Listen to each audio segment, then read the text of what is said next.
पर छाछ न बलवा दे अजी तेरे को आप कमर का लगावा जोर से खींचे तो छाछ चने यानी ऊपर नीचे की ऊपर की नीचे न जाओगे।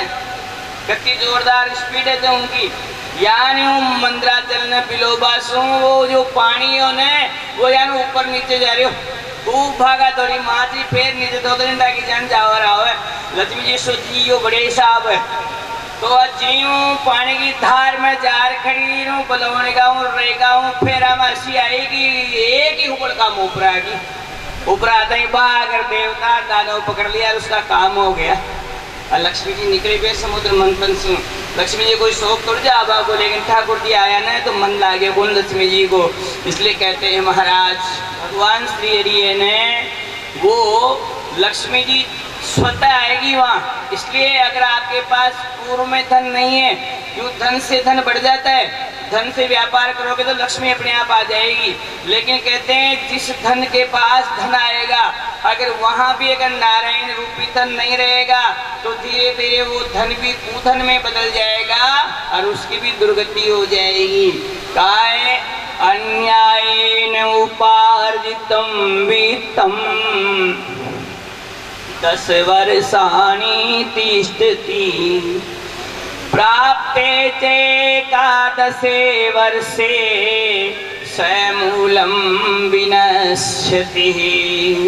अगर आपने धन में से प्राप्त करने के बाद अगर उसको धर्म के आधार पर नहीं खर्च किया तो क्या होगा 11 वर्ष 10 वर्ष तो रहेगा धन आपके पास मत लगाओ पूजा पाठ काम काज में दान धर्म मत लगाओ पड़े रखो कुपेड़ो करे जाओ 10 वर्ष तक रुकेगा। यहाँ तक कि तो छूट दिए समझने के लिए कि 10 वर्ष में ही समझ जाओ। अगर नहीं समझे तो 11वें वर्ष में वो जो धन है जो आपने अधर्म के माध्यम से कमाया है आपका जो मूल धन लेकर के व्यापार शुरू किया था उसको भी लेकर चला जाता है। कैसे? जैसे आपके घर के बाहर कोई खड्डा है पानी का खड्डा अब पानी का खड्डा हो जाए बरसात कम बरसे तो वो खड्डा है जल से भर जाता है आपका जल से भर जाएगा और थोड़ा थोड़ा पानी बहेगा ना रोज तो आपका खड्डा भरा ही रहेगा। लेकिन जिस दिन जोरदार बरसात आएगी उसी दिन क्या होगा इतना जोर से पानी बह जाएगा पर्वतों से आपके बाहर से कि आखिरी में आपके उस खड्डे के पानी को भी लेकर चला जाएगा। और जोरदार बरसा बरसे बाद देख लीजिए घर के बाहर है फिर डोखा डो थोड़ा सा रह जाओ ज्यादा बरखा बरसे दिया और कम बरसे दिया फिर पूरा यही होता है इसमें कि जब तक वो आपका जो धन है 11 वर्ष तक रुकेगा और 12वें वर्ष आते आते आपके उस मूल धन को भी लेकर के चला जाएगा। अगर उसमें से आपने भगवान के निमित्त इस संसार में जो दान धर्म का जो विषय बनाया है उसके निमित्त और आपने जो अपने घर में उपयोग लेने में खर्च नहीं किया तो आज अक्षय नवमी है। आज के दिन सुनी जाने वाली कथा आपके जीवन में अक्षय हो जाएगी। इसका पुण्य जो है ना आपको जिंदे भी मिलेगा जीवित रहोगे ना आप पूरे जीवन भर मिलेगा। और यहाँ मिलने के बाद यहाँ से जाओगे तो भी आज का दिन तो कोई जगह काटा पीटी नहीं होगी वहाँ भी मिलेगा। अक्षय वाली बात बताई थी मैंने आपको 100 का नोट दिखाओ और माल ले जाओ नोट में भी पाछा ही ले जाओ ऐसी व्यवस्था आज की। ये बहुत दिन होते हैं ऐसे अक्षय तृतीया अक्षय नवमी इसलिए कहा है महाराज ये आज का जो दिन है इसके लिए बताए विशेष रूप से अपना आवड़ा की पूजा करते हैं और आवड़ा की पूजा करने का मतलब है इसमें भगवान का वास होता है। तो ये केवल वृक्ष के रूप में नहीं भगवान के रूप में इनकी पूजा की जाती है। तो क्या है कि साक्षात भगवान नारायण की सन्निधि में हम बैठे हो तो फिर क्या होता है कि वहीं से जो है न सब प्रकार के साधन संसाधन मिल जाते हैं। आज ही के दिन से त्रेता युग प्रारंभ हुआ था। अक्षय तृतीया को सतयुग प्रारंभ होता है आका तीज ने ज्यों मनाओ जे आका तीज क्यों मनाए, स्वयं सिद्ध क्यों जा आका तीज। आका तीज को दिन हो जिस दिन सतयुग चालू हुआ था, सतयुग। उसके बाद जो है ये अपना अक्षय नवमी को त्रेता युग, जिसमें राम जी का जन्म हुआ हमारा। और बताए कि विशेष रूप से जो नवमी है इसी में द्वापर युग की परिणति हुई और माघ पूर्णिमा को कलयुग का अवतरण हुआ, माघ पूर्णिमा को। तो ये अक्षय नवमी, आंवला नवमी और क्या नाम माघ पूर्णिमा और अक्षय तृतीया, ये चार तिथियां जो है ने विशेष रूप से चारों युगों की प्राप्ति का दिवस है। आज के दिन अक्षय तृतीया, अक्षय नवमी और विशेष रूप से भगवान के विशेष जन्म दिवसों पर और कहा गया कि अपने जन्म नक्षत्र पर किया जाने वाला जो दान धर्म है वो अक्षय हो जाता है। इसलिए कोई भी जन्म तिथि मनाओ, चाहे जन्म की मनाओ, विवाह की मनाओ, तो अपने जन्म नक्षत्र पर आपको दान धर्म ज्यादा करना चाहिए। उस दिन किया जाने वाला दान अक्षय होता है महाराज। आज यहाँ पर चर्चा चल रही है महाराज कि भगवान शिव जी जो है न उनके अवतार हुए हैं। उन अवतारों की कथा जो है सूत जी महाराज और शौनकादि महाराज जो आपस में एक दूसरे को कह रहे हैं। मुनि शिव जी के अवतारों की विभिन्न कथाओं में सनकादि ऋषि जो है वो बता रहे हैं कि देखो नंदीश्वर, मैं आपको वो कथा सुना रहा हूँ जिसमें भगवान के विविध अवतार हुए। कहते हैं सत्योजात, वामदेव, तत्पुरुष, अघोर और ईशान, ये 5 अवतार शिव जी के इन चतुर्युगियों में जो सतयुग आता है प्रारंभ में, तो प्रथम जो शिव जी जो मूल रूप से अवतरित हुए वो 5 रूप में हुए और यही पंचमुख है उनके। सत्योजाताय नमः, वामदेवाय नमः, तत्पुरुषाय नमः, अघोराय नमः, ईशानाय नमः।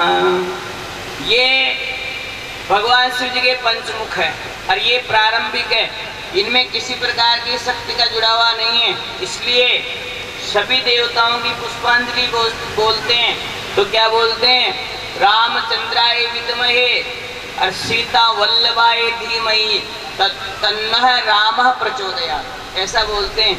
लेकिन भगवान शिव जी की जब पुष्पांजलि बोलते क्या बोलते हैं, तत्पुरुषाय विद्महे और महादेवाय धीमहि तन्नो रुद्र प्रचोदयात्। वहाँ पर किसी स्त्री का नाम क्यों नहीं आता?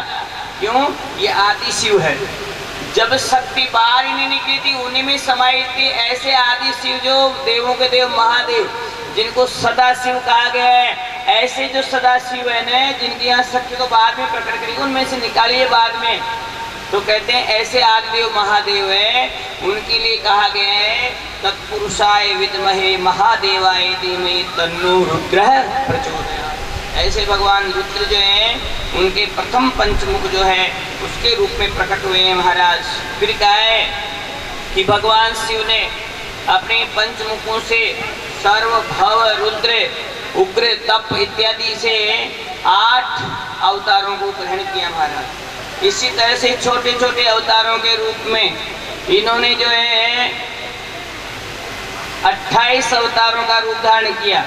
28 कैसे हुए कि अब तक जब से सप्तमें वैवस्वत मनवंतर चला है, 7वां मनवंतर चल रहा है। कुल मनु कितने हैं? 14। पूरे मनु हैं 14 और 14 में से अभी हम आगे 7वें पर। कितने बाकी रह गए? 7। 7वें मनवंतर में हमारा जन्म हुआ है और 7 निकल गए पहले। 7 का मतलब है 7 में गए, चौथे आगे हम 6 निकल गए, 7वां चल ही रहा है। तो कहते हैं कि 1 में 4 होते हैं तो 7 चौक 28, यानी अब तक 28 सतयुग बीत गए, 28वीं त्रेता युग बीत गए और 28वीं द्वापर युग बीत गए और 27 कलयुग बीत गए और ये 28वां कलयुग चल रहा है। आप हमारे को पूछे कि कितने युग बीत गए भाई आपके इस सप्तमी वैवस्वत मनवंतर में? कहे साहब 28 तो सतयुग बीत गया था, कर्मा का बस पहली बीत गया 28 तो, और 28 ही त्रेता युग बीत गए, और 28 ही द्वापर बीत गए, 27 बार पुनर्जुगार चलेगी पहली। आपका हमारा नंबर तो 28वें कलयुग में आया है। तो फिर ये कथाएं कहाँ से आती है? इन युगों में जो आज से पहले जो युग बीत गए, इन युगों में जो बढ़िया बढ़िया घटना देवताओं की, ऋषि मुनियों की जो घटनाएं घटी, जो बढ़िया बढ़िया काम हुए, उन सारे बढ़िया बढ़िया कामों को याद रख करके ऋषि मुनियों ने अपने शिष्यों को सुनाया, और उन्होंने उनके शिष्यों को सुनाया, उन्होंने उनके शिष्यों को सुनाया, यानी कंठ के माध्यम से वो विद्या यहाँ तक पहुंची। ये किताबें, ये कागज, ये 500-700 वर्ष पहले थे ही नहीं कागज, ये कागज था ही नहीं 500-700 वर्ष पहले, फिर लिखी हुई नहीं थी उसमें, फिर कहाँ से आ गई है? कई लोगों से प्रश्न होते हैं, लोग समझते नहीं है क्या हुआ। ये जो पुस्तक है, ये कागज तो भी चला है, छापे खाने का आविष्कार हुआ है अभी स्वतंत्र भारत से 500-700 वर्ष पहले हुआ है, 1300-1400 में। अब कागज आया है 1300-1400 में है, तो फिर ये किताब कहाँ से आ गई? पहले क्या होता था, गुरुजी चेलों को सुनाते, चेला पूरा मंत्र को याद करे जा, और वो याद रहती कंठ वाली बात चली थी, अंटेषु पूंजीर कंठेषु विद्या, कंठों के माध्यम से पूरी चीज याद करवा देते उनको। अभी आप वेद की बात करो तो हमारे गुरुजी ने हमारे को वहाँ और पूरी 8 अध्याय रुद्र की वही याद कर दी 9वीं क्लास में। अब आज भी कंठस्थ हो, अब ये सारा पोती पाना करे, पानी में बह जाओ है तो भी माँ की कंठ की रुद्री बोली है। इसलिए कहा कंठ में जो विद्या है, अंत में जो पूंजी है वही काम आएगी महाराज। इसलिए कहा है कंठों से, गुरु मुख से आगे बढ़ती बढ़ती बढ़ती बढ़ती बढ़ती 500 वर्ष पहले आ गई चलती चलती ऐसे ही लोगों में। फिर क्या हुआ, फिर कागज आ गया। पहले भोज पत्र पर लिखते थे, भोज पत्रों पे लिखते थे, और काले काले टीके वाली स्याही से कलम बना करके उससे लिखते मोटे मोटे अक्षरों में। बड़े बड़े पुराने घरों में, हमारे घरों में भी हमारे बड़े बड़े बुजुर्ग की किताबें मिलती हैं, हाथ से लिखे हुए हैं। आज भी हाथ से लिखते थे, पहले पहले सुन सुन कर हाथ से लिखना प्रारंभ कर दिया, लिखने की चीज आ गई। तो फिर क्या हुआ, कागज आ गया, तो कागज में लिखना प्रारंभ कर दिया। और अब क्या आ गया, अब मोबाइल आ गया। समय का प्रभाव है ना, तो अब ये वही चीज मोबाइल में आ गई है, वही सेम। आप कोई भी चीज निकालो, आपको कोई स्तोत्र याद नहीं है, मोबाइल ऊपर करो, बोल दो शिवाष्टकम, तो उसमें आ जाएगा शिवाष्टकम। आप बोलो श्री रामचंद्र कृपाल भजो मन के ये लोग कार्तिका गीत भजन, कार्तिका गीत भजन बोले यार मोबाइल में और फटोर खाओ आराम से। इसका मतलब क्या हुआ, ये हमारा विकास हो रहा है। तो इस विकास के तहत जो चीज जहाँ उपलब्ध हो गई उसको हमने स्वीकार कर लिया, तो धीरे धीरे और भी कुछ होगा तो वो आगे बढ़ता हुआ जाएगा। इसी तरह से महाराज 8 जो युग थे, इन 8 युगों में जो द्वापर था, द्वापर युग में हर युग में भगवान शिव जी ने एक अवतार लिया। तो 28 निकल गए ना, तो 28 युग में एक एक शिव जी प्रकट हुए, और उन शिव जी के 4-4 शिष्य हुए महाराज। शिव जी के रूप में अलग अलग नामों से अलग अलग अवतार हुए महाराज। श्वेत मुनि के रूप में शिव जी का अवतार हुआ, द्वापर युग में 28 अवतारों में कई प्रकार के अवतार हुए। इस प्रकार भगवान शिव जी के 28 अवतार आए महाराज। जो नाम थे उनने वेदों की ऋचाओं को आगे बढ़ाया, और धीरे धीरे वो सब आगे बढ़ते गए। इसके बाद में बता रहे महाराज, भगवान शिव जी का जो है न एक अवतार नंदी के रूप में हुआ है। बोले नंदीश्वर महाराज की जय हो। आपको अब हम जो है नंदी के अवतार की सुंदर कथा सुनाएंगे महाराज। कहा है, सनत कुमार जी बैठे हुए थे और नंदीश्वर से पूछ रहे हैं, हे नंदी आप हमें ये बताओ कि आप शिव जी के अवतार हो, तो आपका जो जन्म है वो कैसे हुआ, आप कौन थे, क्या हुए, क्यों नंदी बने आप। तब सरगादी ऋषियों ने जो कथा नंदी को सुनाई, वही कथा जो है सूत जी महाराज आज जो है सोनकादि ऋषियों को बता रहे हैं। क्या कह रहे हैं महाराज कि पूर्व काल में एक शिलाद नाम के मुनि थे महाराज।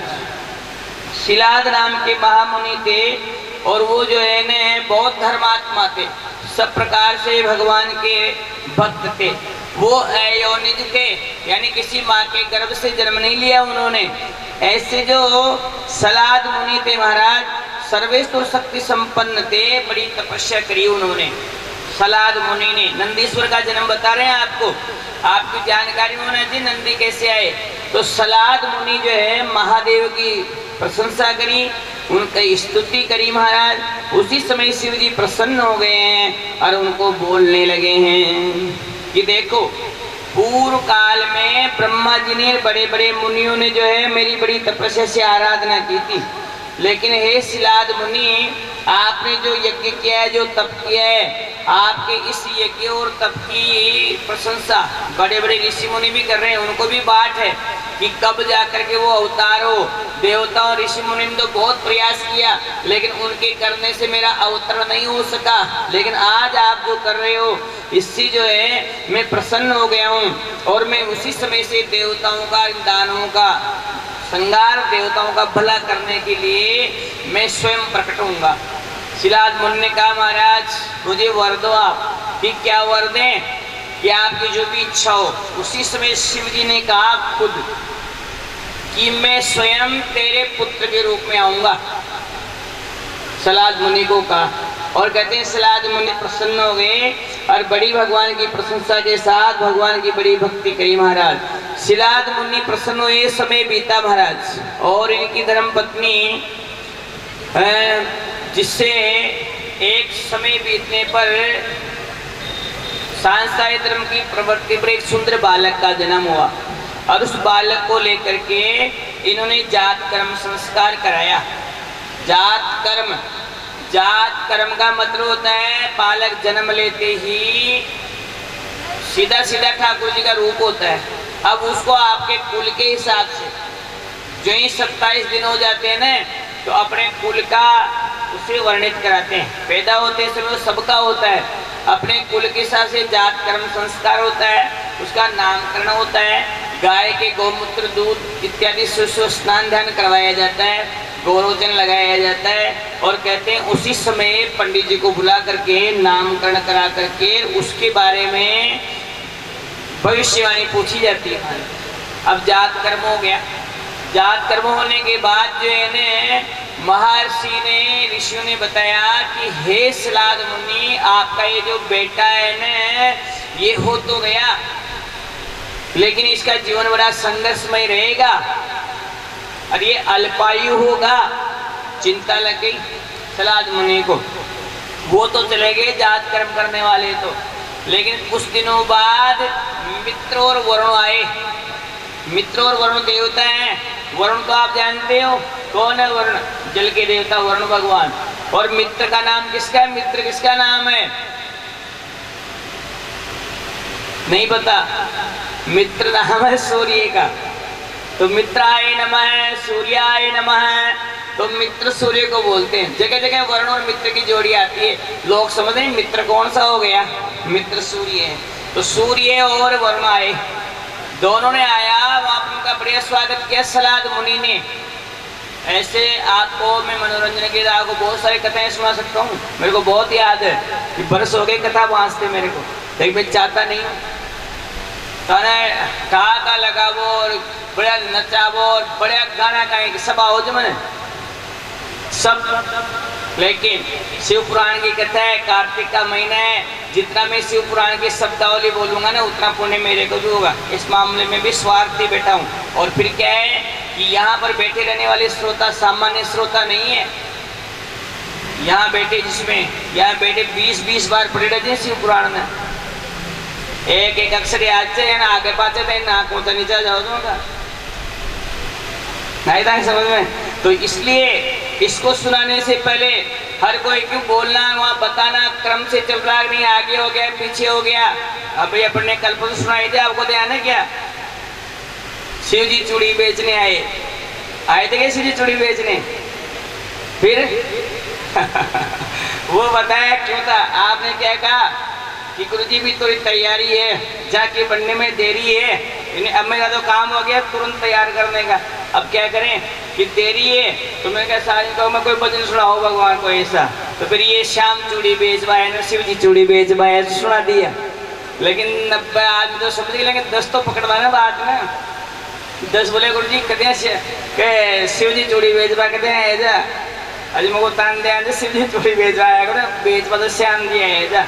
लेकिन कलाकार होता है तो उनको शिव जी की शिव पुराण है तो मेरो गोविंद मेरो है, गोपाल मेरो है, भोलेनाथ मेरो है, बस ये जोड़ देते हैं। यही तो बात है, भगवान का गुणगान करना है, सब तो वही रहेंगे।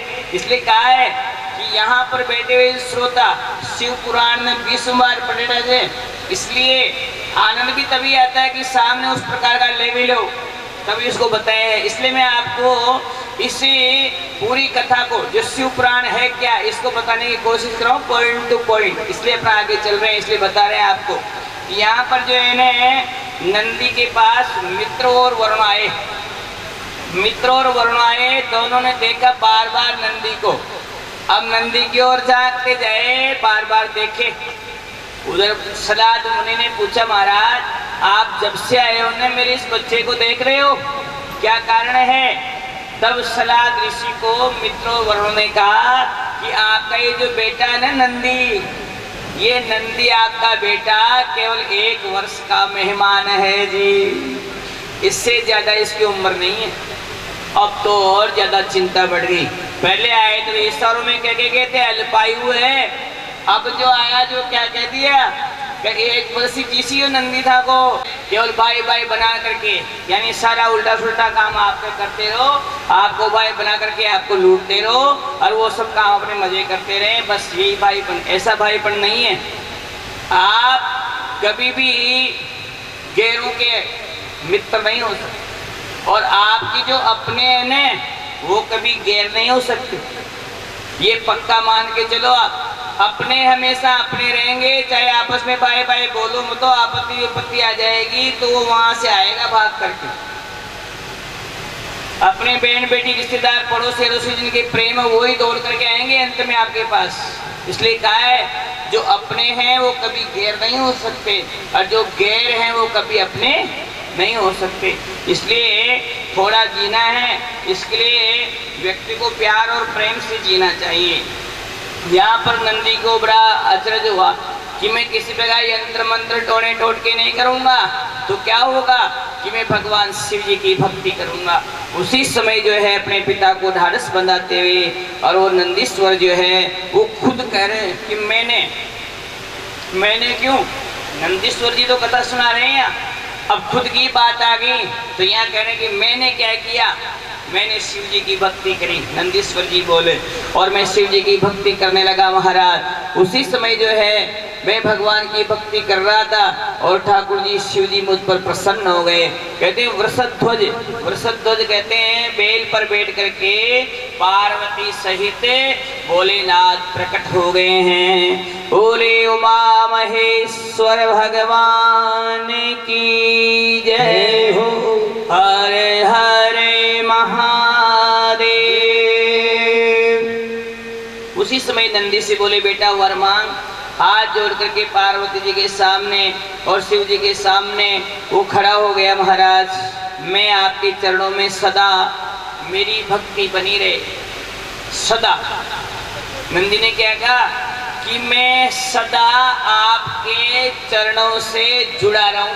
अब भगवान के चरणों से सदा जुड़ा रहेगा तो जब तक भगवान रहेंगे तब तक का हो गया ना आरक्षण, हो गया ना बीमा। संसार के बीमे तो गोविंदाय नमो नमो होने के बाद मिलेंगे 1 लाख 2 लाख 5 लाख। बीमा करा लियो मलेला कहते हैं आता ही सबसे पहले कैसे आता ना देखो जी थे मर जाओला ना।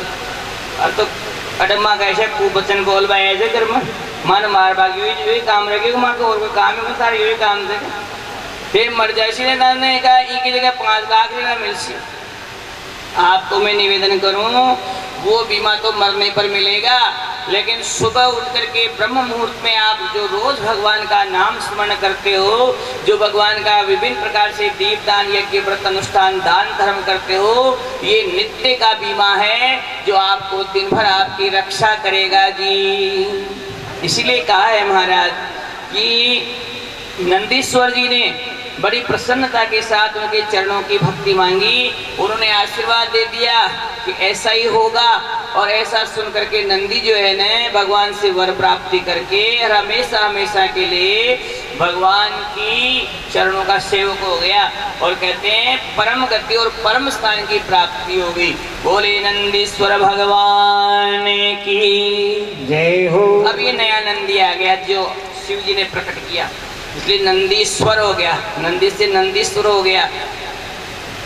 इसी समय आप नंदीश्वर का पूजन होगा और नंदीश्वर का जन्मोत्सव होगा। कल हमने गोपाष्टमी थी और गाय का पूजन किया था। आज जो है हम यहीं पर नंदी भगवान का पूजन करेंगे। जिसने गाय की पूजा की याद करे करो। कल ये मेरा भारत है, जिसे कहते हैं भारत, जो पूरा याद करें चाहे कैसे भी हो नंदी ने तो सामने कहते हैं गाय की पूजा करने वाले ने कल शायद बछड़ा है वहाँ, उसके साथ बछड़े की पूजा होती है साथ में। फिर भी अगर अपन कल नहीं कर पाए, आज शिव पुराण में नंदीश्वर भगवान आपके सामने एक पुष्प रख दो, तिलक रख दो और सभी आप खड़े होकर के नंदीश्वर की पूजा अर्चना करेंगे। मुख्य यजमानों के बाद एक भगवान शिव जी का भजन होगा और नंदीश्वर की पूजा हो जाएगी। बोले नंदी भगवान की जय हो।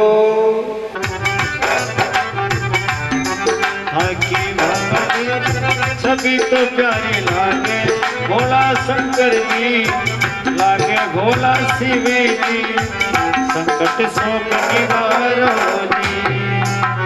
शंकर प्यारा लागो रामेश्वर प्यारा लागो, अजी शंकर प्यारा लागो रामेश्वर प्यारा लागो। काजी शिव गंगरे तारा प्यारे लागे भोला शिव जी, लागे भोला शिव जी के संकट शोक निवारो जी। ओ निवारो भोला संकट निवारो जी।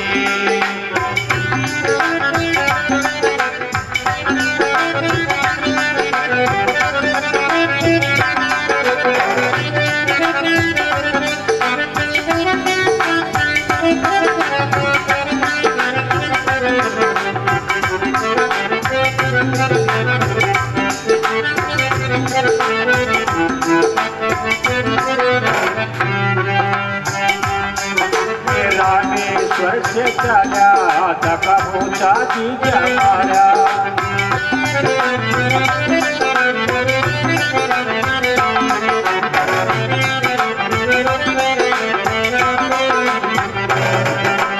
रामेश्वर से चला तका पहुँचा जी हमारा। अजय में तो रामेश्वर से चला तका पहुँचा जी क्या मारा। आगे केड़ा केड़ा झंड बोला लागे भोला शिव जी, लागे भोला शंकर जी, संकट शोक निवारो जी। ओ निवारो जी संकट शोक निवारो। अरे शंकर प्यारा लागो जी रामेश्वर प्यारा लागो, शंकर प्यारा लागो रामेश्वर प्यारा लागो। आगे नीलकंठ की झांकी प्यारी लागे भोला शिव जी, संकट शोक निवारो जी।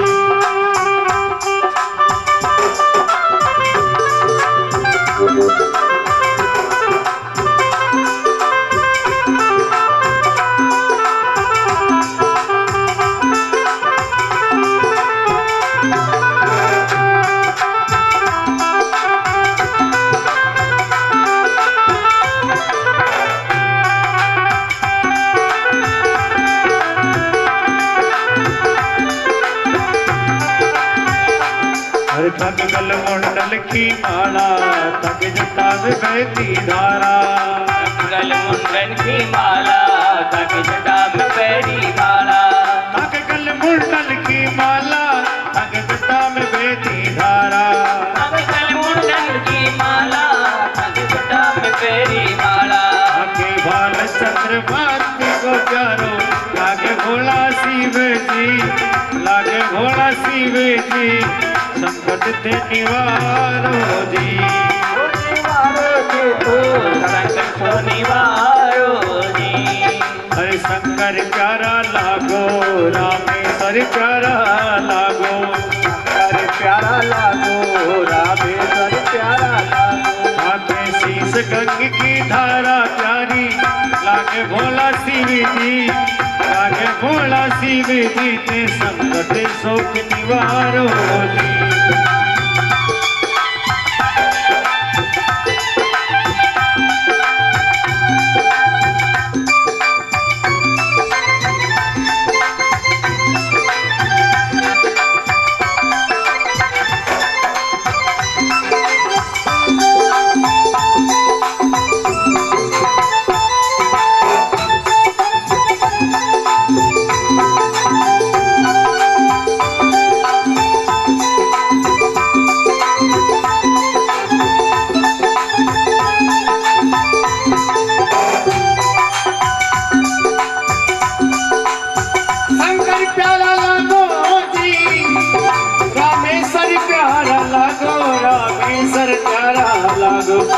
शीश गंग की धारा नीलकंठ की झांकी प्यारी लागे भोला शिव जी, लागे भोला शिव जी संकट शोक निवारो जी।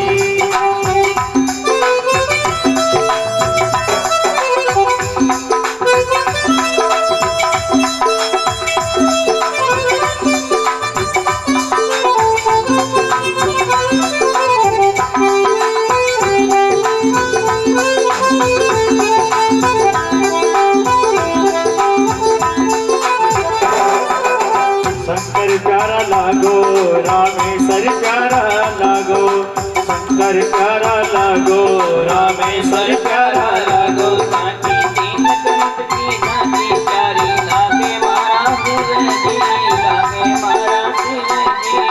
संकट शोक निवारो, निवारो भोला संकट शोक निवारो जी।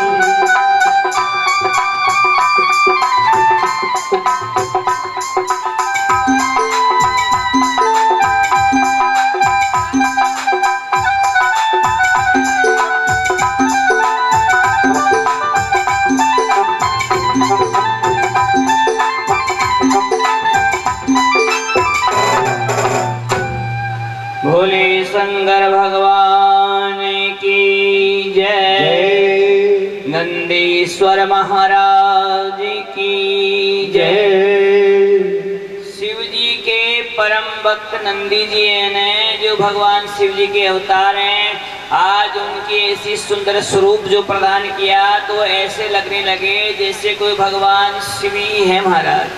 साक्षात शिव जी की रूप है नंदी। शिव जी के जो अवतार होते हैं ना, उन अवतारों में एक नंदीश्वर अवतार है। ऐसे और भी कई अवतार रहेंगे महाराज।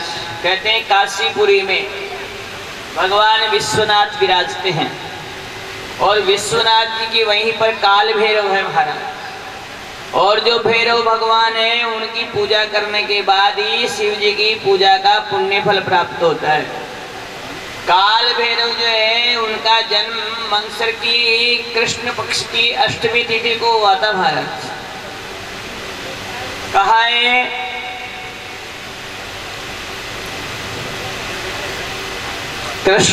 कृष्णाष्टम्यां तु मार्गस्य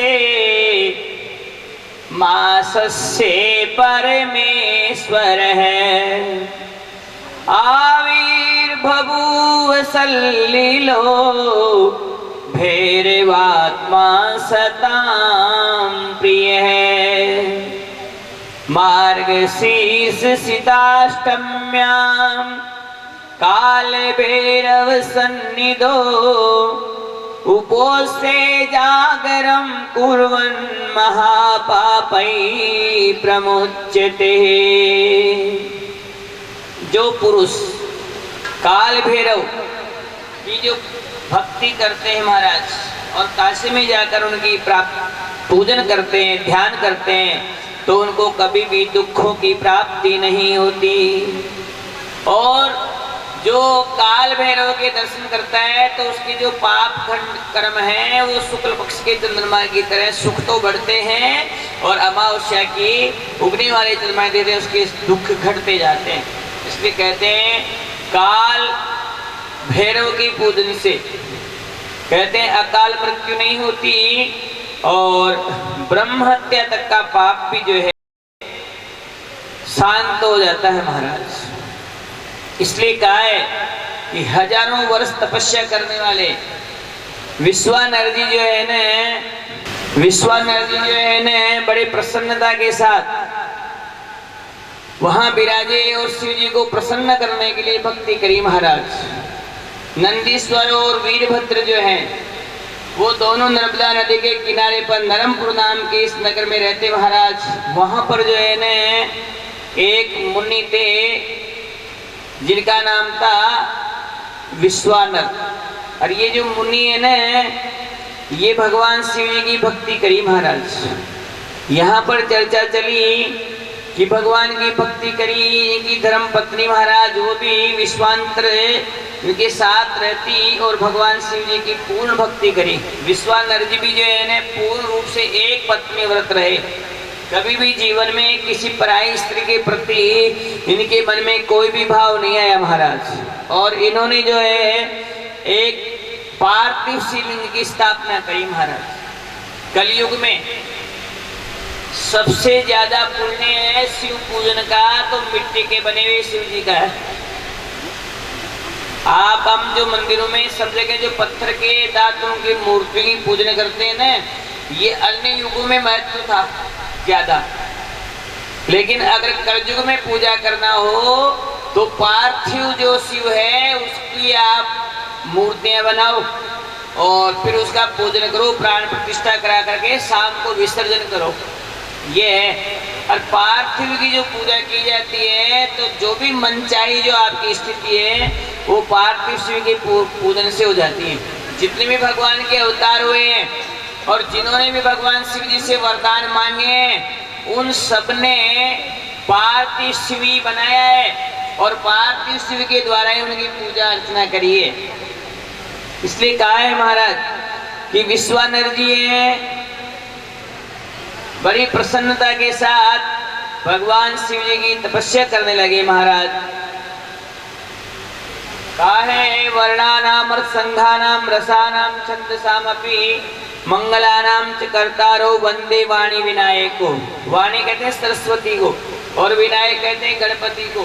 इन दोनों को मना करके और बड़े प्रेम और प्यार से महाराज जो है न विश्वानर ऋषि ने अपनी पत्नी को आश्वासन दिया कि आप चिंता न करें, मैं भगवान की भक्ति प्राप्त करके फिर से आऊंगा। तब तक आप जो है न यहाँ एक भगवान में ध्यान रखना और मैं जो हूँ भगवान शिव जी की प्राप्ति के लिए तपस्या कर रहा हूँ। उसी समय उन्होंने तपस्या करी महाराज कि नमः शिवाय ओम नमः शिवाय नमः शिवाय नमः शिवाय ओम नमः शिवाय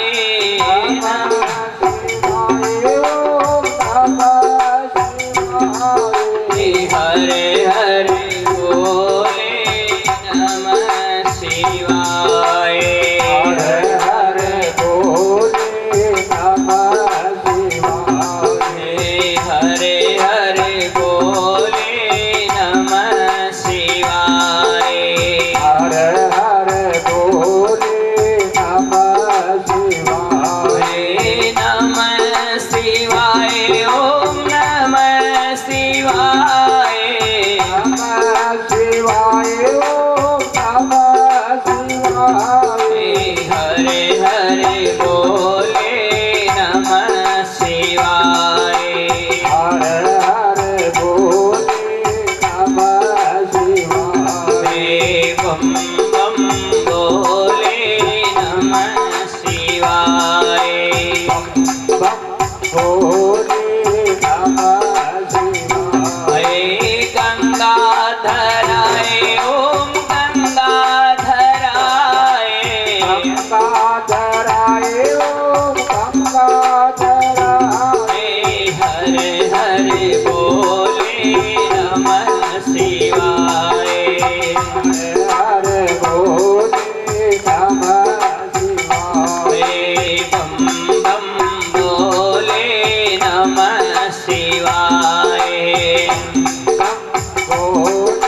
बोले काल भैरव भगवान की। वेदों की श्रुतियों से भगवान शिव जी की आराधना करी विश्वानर ऋषि ने। कहा है जो प्राणी जैसा हो न उसको वैसी आराधना करनी चाहिए। आप ब्राह्मण कुल में जन्म लिए वेदज्ञ ब्राह्मण हो तो फिर आप वेदों की ऋचाओं से ठाकुर जी को रिझाने का काम करिए। अगर आप वैश्य कुल में हैं तो स्नान ध्यान पूजा पाठ के साथ जो भी तारक मंत्र आपको गुरु मंत्र के द्वारा मिला उस पे आप ठाकुर जी को रिझाइए। आप जो है न क्षत्रिय वर्ण में है तो जो भी ये गुरु से प्रदत्त जो वस्तु है उसे आप लोगों की सेवा करके ठाकुर जी को रिझाने की कोशिश कीजिए। अगर आप शूद्र कुल में है तो मंत्र आपको याद नहीं है, कोई विशेष बात नहीं है, लेकिन सेवा कार्य से आप समग्र करो कि समग्र जो वर्ण है उनकी सेवा करने मात्र से भी आपकी भगवान प्रसन्न हो जाते हैं। कहा है कि संसार में 3 लोग धन्य माने गए हैं। एक तो है भगवान का नाम और एक जो है सूत्र के लिए कहा है महाराज कि वो कुछ भी नहीं करे और सुबह उठ करके बिना नहाए धोए भी सूत्र बिना नहाए धोए भी अगर वो भगवान की पूजा अर्चना करे नाली साफ करता भी तो ठाकुर जी कहते हैं कि मैं उस पर प्रसन्न हो जाता हूँ। लेकिन वही काम ब्राह्मण करे बिना नहाए धोए तो मैं प्रसन्न नहीं होता। क्यों? उसके लिए नियम बनाए कि मैं जो उन्हें स्नान करूं, संध्या बंदन करूं, गायत्री का जप करूं, उसके बाद में ठाकुर जी की आराधना करूं। ये ब्राह्मण का नियम है। वैश्य का है स्नान ध्यान पूजा पाठ करना, गुरु मंत्र का जप करना, ठाकुर जी की सेवा अर्चना करना, दान धर्म करना, तब जाकर के भगवान प्रसन्न होते हैं। क्षत्रिय का है कि वो भी उठे स्नान ध्यान करे पूजा पाठ करे और फिर भगवती की अपने में तारक मंत्रों का जप करे महाराज, इस प्रकार से। लेकिन शूद्र के लिए क्या है? शूद्र के लिए एक ही काम बताए कि शूद्र जो है न वो बिना कुछ किए भी अगर मेरी भक्ति कर लेता है तो मैं उसे स्वीकार कर लेता हूँ महाराज। आज ये ब्राह्मण थे वैश्वानर जी महाराज, बड़ी वैदिक ऋचाओं से जो है इन्होंने भगवान की बड़ी भक्ति करी महाराज और भगवान प्रसन्न हुए। कहते हैं समय बीत गया और शिव जी की कृपा से विश्वानर की जो पत्नी थी सुचिस्मृति और विश्वानर जी जो है उन्होंने गर्भ बालक रह गया उनके दोनों का सांसारिक धर्म में प्रवृत्त हुए। फिर ऋषि जी और उनकी पत्नी जी तो कहते हैं गर्भ रहा और गर्भ में समय आते ही बालक प्रकट हो गया। ब्रह्मा जी को बुला करके उस बालक का नामकरण करवाया और उस बालक का नाम रखा गया ग्रहपति। इस प्रकार से ग्रहपति जो है न वो प्रकट हो गया और काशी में जाकर के ग्रहपति ने भगवान शिव जी की बड़ी तपस्या करी महाराज। और इतनी तपस्या करी कि इंद्र जो है न वो घबरा गया महाराज और ग्रहपति को ठुकराने का उसने प्रयास किया। लेकिन कहते हैं कि भगवान शिव जी की अमोघ भक्ति करने से जो ग्रहपति था महाराज, भगवान शिव जी ने उसको दिक्पाल बना दिया। जो 10 दिक्पाल होते हैं न वो बना दिया महाराज। इसी तरह से कहा गया है कि जिन पर ठाकुर जी की कृपा हो जाती है न तो संसार के लोग चाहे कितनी भी कुछ भी कर ले उसका बाल भी बाका नहीं कर सकते। कहा भी है कि मूकम करोति वाचालम पंगुम लंघयते गिरिम यत् कृपा तमहम वंदे परमानंद माधवम। जो गूंगा व्यक्ति होता है प्रभु की कृपा हो जाए तो वो भी बड़ी बड़ी बातें करने लग जाता है। पंगु व्यक्ति जिसे चला फिरा नहीं तो दोनों टांग नहीं होती उसको बोलते हैं पंगु। उस पंगु व्यक्ति भी ठाकुर जी की कृपा हो जाए तो पर्वत को कूद जाता है। और कहा है जो अत्यधिक निर्धन हो और ठाकुर जी की कृपा हो जाए तो ऐसे गरीब के माथे पर भी भगवान शिव जी है वो छत्र धरा सकते हैं, राजा बना सकते हैं उसको। इसलिए क्या है सर्वोपरि क्या है संसार में प्रभु की कृपा। और जिन पर प्रभु की कृपा हो जाती है उससे संसार की कृपा की प्राप्ति की आवश्यकता नहीं है। क्यों? संसार आपसे राजी होने वाला नहीं है। कितना ही राजी करो आप, लेकिन राजी नहीं हो गई। एक छोटा सा दृष्टांत बताऊं मैं आपको। एक पिता और पुत्र दोनों निमंत्रण आया तो जीमने जा रहे थे। अब जीमने जा रहे थे और रास्ते में से निकले, साथ में घोड़ा था, घोड़े पे वो दोनों पैदल पैदल जा रहे, घोड़ा भी खाली। तो 2-4 लोग मिले, बोले देखो घर में साधन है और फिर भी पाड़ा जा रहे हैं, कहीं धन से कहीं धर्म से वो जीवनिया नहीं भरता ही जाओ जे नगाओ आजकल आज के घर में गाड़ी पाड़ो जाय जी को जन्म अभरता जाय, घर में धीणु लूकी खाय जी को जन्म अभरता जाय, घर में सारी फूटी में खाय जी को जन्म अभरता जाय। और भी नाराज है प्रमाण 2-3 ही आज क्यों रे ठाकुर जी की सेवा करता ने तो कार्तिकी औरता राम बने जी ने सुंदरा गाओ जी। अब ये 2-2 4-4 नाम तो 10-20 याद जमान भी रोज सेवा करता, रोज औरता को आबो तो राम बनती सुन लेता। अब मंदिर की सेवा करेंगे परस पीत के गाँव में जे पुराने बाजे ठाकुर जी की सेवा ये कौन है और औरता है कौन है पे कार्तिक का भजन सुना कौन है। तो ये 2-3 पंक्तियां याद रहेगी जो आपने बताया। बाकी आप सब जानो जो कि राधा दामोदर का महीना है कार्तिक, और इस समय जो भगवान श्री राधा और दामोदर है उनकी स्तुति की जाती है। और राधा दामोदर का जितना नाम लिया जाए उतना ही पुण्य मिलेगा। श्री राधा दामोदराय नमः। दामोदर किसे कहते हैं? भगवान कृष्ण को। दामोदर क्या मतलब है दामोदर का? काशीनाथ बरसे कहते हैं, बताओ दामोदर को मतलब। दामोदर भगवान का नाम क्यों पड़ा? कहते हैं ताम का मतलब होता है रस्सी और उदर का मतलब होता है पेट। दाम प्लस उदर, ए और ऊ मिलके ओ हो जाता है दामोदर। जैसे लंबोदर गणेश जी का नाम है लंबोदर, क्यों?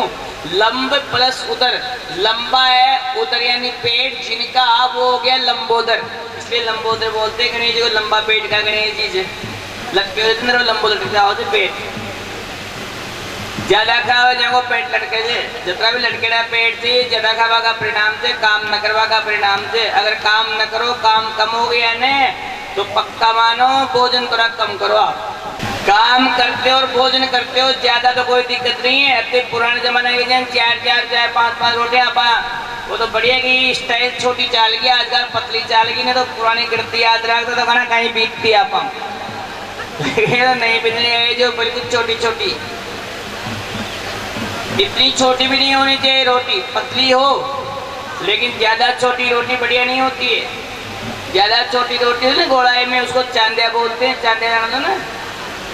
ये चौराहे मेलबाग है जो है अभी नई नई स्टाइल क्या होता है, छोटी में कहीं बनाई चेंज करी स्टाइल में छोटी को। कम से कम उसकी फैलाओ तो ज्यादा हो, चकलो जती तो ने चकलो बनाए कि वो कहीं वास्ते थे कि मारा जती कड़ो रोटी ने, लेकिन वो चकरा की भी आती कर 2-3 पलटा को आई बड़ी पटका करती पूरी करनी।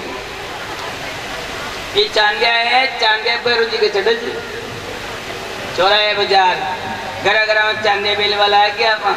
ऐसा नहीं है, पतली कत्ती बना लो लेकिन उसकी चौड़ाई जो है ना वो पूरी चकला जितनी होनी चाहिए। बढ़िया फूल की है लागत तो सिर्फ फूल जाओ तो बढ़िया दिखवा में खाबा को मन करे, और कम बनानी पड़े रखा वालों शर्माओ नहीं 4 का क्यों 5 का क्यों चढ़ एक लोहे की 4 करवा लाएगी खा वालों देखो कत्ती खावा नहीं जगह नहीं आया था। इसलिए थोड़ा ध्यान रखो इस बात का। बोले कृष्णचंद्र भगवान की।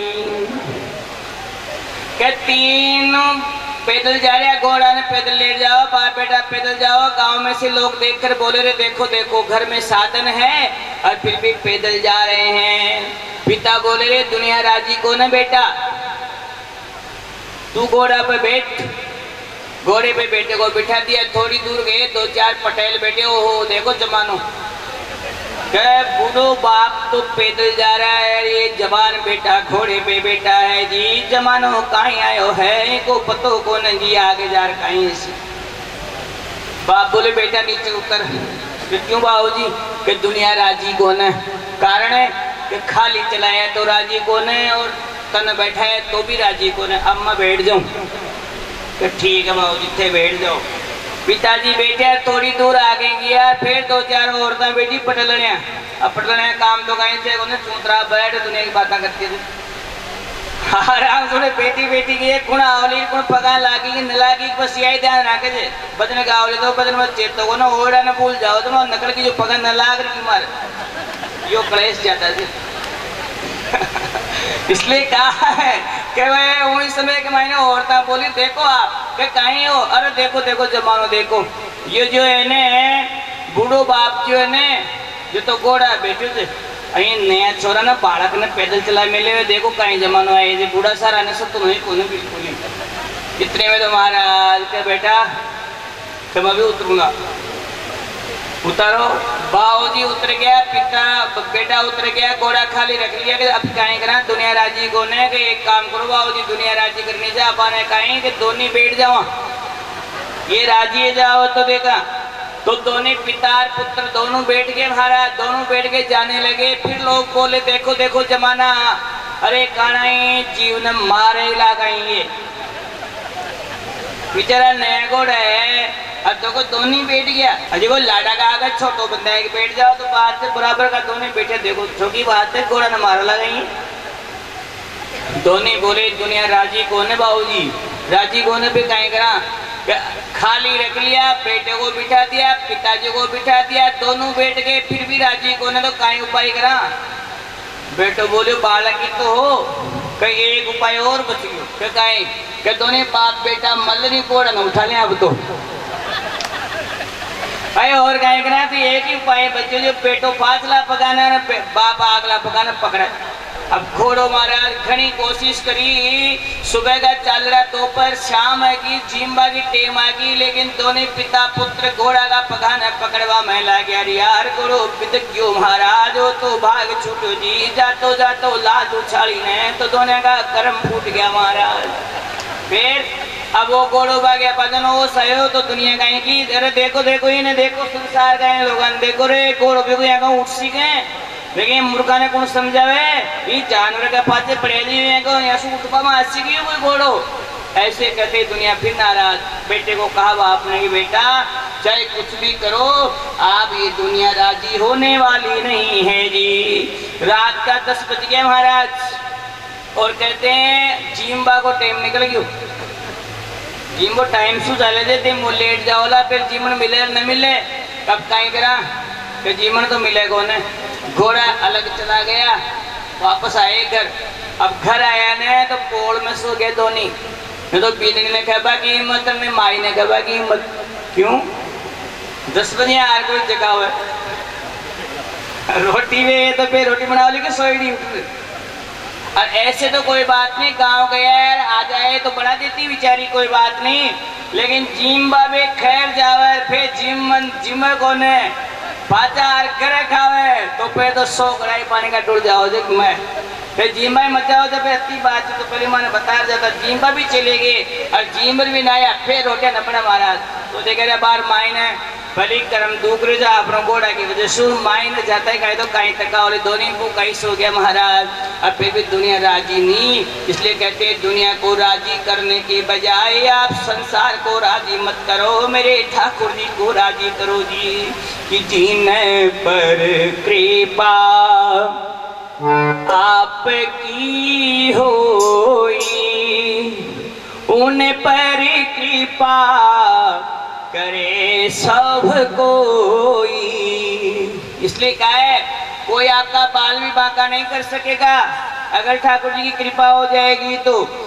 जाको राके साइया मार सके ना कोई, बालन बांका कर सके जो जग बेरी होए। इसलिए जो है सब कुछ करो महाराज। तो कहते हैं आज गृहपति ने भगवान को राजी करने के लिए वेदों की ऋचाएं बोली महाराज, दिक्पाल हो गए हैं।